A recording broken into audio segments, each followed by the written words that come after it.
In the brutal winter of the Eastern Front, a new apex predator emerged from the Soviet factories. Designed specifically to counter the terrifying German heavy armor, the Iosif Stalin II was built around a singular, massive requirement. That requirement was the 122mm D-25T cannon, a monstrous field artillery piece adapted for direct fire, equipped with a massive double-baffle muzzle brake to tame its terrifying recoil. The gun was a true marvel of brutalist Soviet engineering. Inside the thick cast steel turret, the environment was claustrophobic, filled with the harsh smell of grease, sweat, and cordite. The sheer size of the 122mm rounds required a two-part ammunition system, separating the heavy projectile from the massive propellant charge. This cumbersome process severely limited the tank's rate of fire to roughly 2 or 3 rounds per minute in the heat of combat. But what the heavy tank lacked in firing speed, it more than made up for in sheer, unadulterated destructive capability. When Soviet commanders first locked eyes on the feared German Tiger tanks, they finally possessed a weapon capable of guaranteed annihilation. With a single command, the silence of the battlefield was about to be shattered by an earth-moving force. The detonation of the 122mm gun was a catastrophic event, generating a concussive shockwave that shook the very ground. Firing a massive armor-piercing high-explosive shell, the projectile carried a kinetic energy that no standard armor could withstand. Upon striking the flat armor of a Tiger tank, the sheer overmatch of the 122mm shell simply shattered the German steel. The explosive filler then detonated internally, resulting in catastrophic ammunition fires that often tore the enemy turrets completely off their hulls. Managing the extreme recoil of such a massive artillery piece inside a confined turret was a triumph of mechanical engineering. The spent brass casings were incredibly hot and filled the fighting compartment with toxic fumes, requiring constant ventilation. With their primary adversaries neutralized, the heavy Soviet breakthrough regiments continued their relentless, grinding advance westward. However, the highly sloped frontal armor of the German Panther tanks presented a very different ballistics challenge. Against sloped armor, Soviet crews quickly learned to utilize the massive 122mm high-explosive fragmentation rounds instead of armor-piercing shells. When 25 kilograms of high explosives detonated directly on the frontal plate, penetration was no longer necessary. The sheer concussive shockwave caused massive internal spalling, sending lethal shards of hot steel tearing through the crew compartment. While dealing devastating blows, the IS-2 was also protected by immensely thick, highly sloped cast armor, making it incredibly difficult to destroy. Its specialized cast steel nose provided maximum ballistic protection while maintaining a remarkably low overall profile for a heavy tank. Organized into elite independent heavy tank regiments, these vehicles were deployed as the armored fist of the Red Army's deep battle doctrine. Their primary objective was to smash through the heaviest enemy fortifications, collapsing defensive lines through brute force. When faced with reinforced concrete bunkers, the 122mm gun transitioned from an anti-tank weapon to a devastating siege engine. A single direct hit with a high explosive shell could pulverize thick reinforced concrete, instantly neutralizing entrenched enemy positions.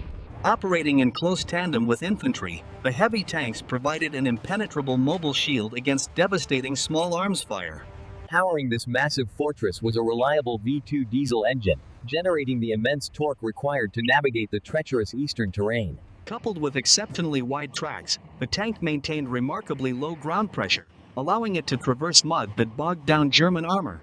Its external fuel tanks dramatically extended its operational range, keeping the breakthrough forces constantly on the offensive. To defend against the skies and elevated infantry, commanders manned the heavy 12.7mm DSK machine gun mounted directly on the cupola. The greatest weakness of the 122mm gun was its ammunition capacity.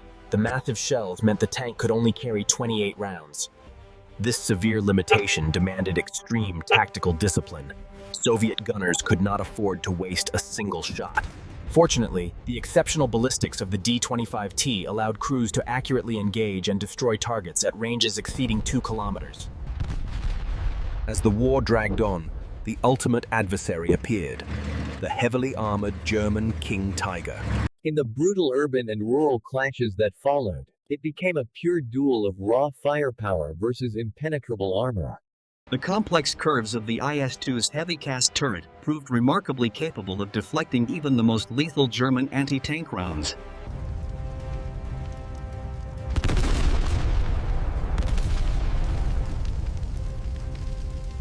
The IS-2 wasn't just a tank, it was a blunt instrument of vengeance, carrying the immense weight of the Soviet counteroffensive on its tracks.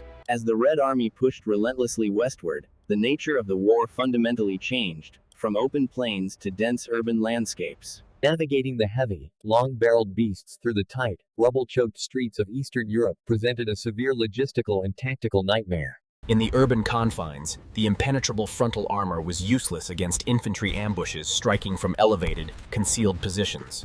Crews quickly improvised, welding crude wire mesh and spaced armor to their turrets to prematurely detonate incoming shaped charges.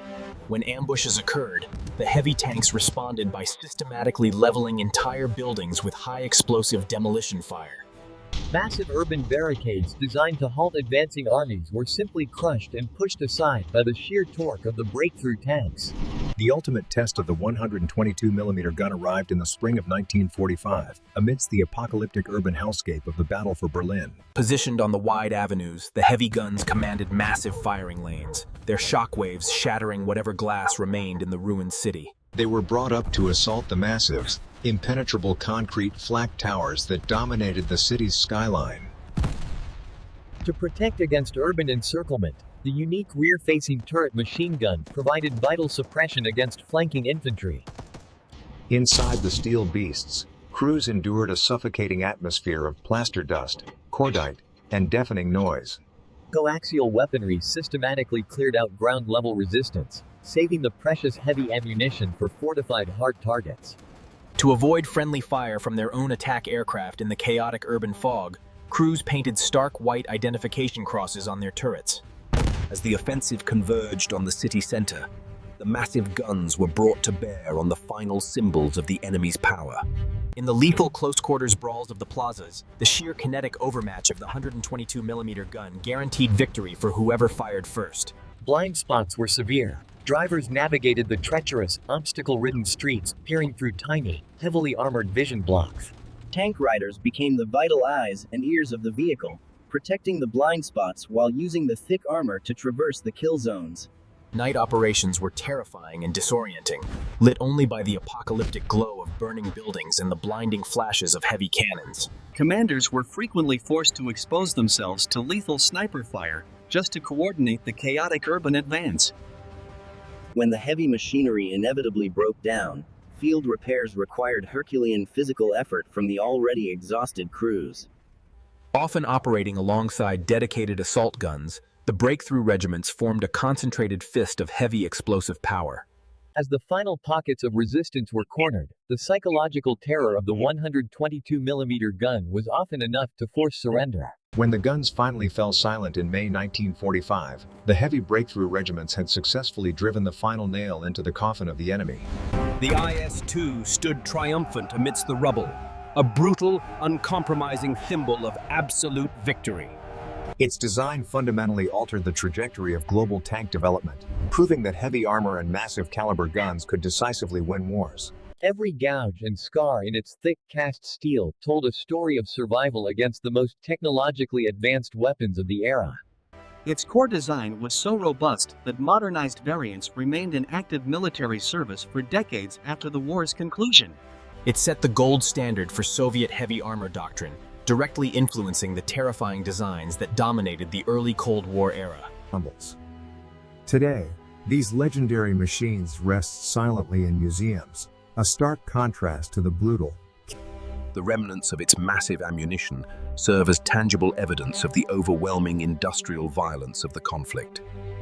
But for the men who operated them, the IS-2 was a terrifying, punishing machine that they trusted with their lives.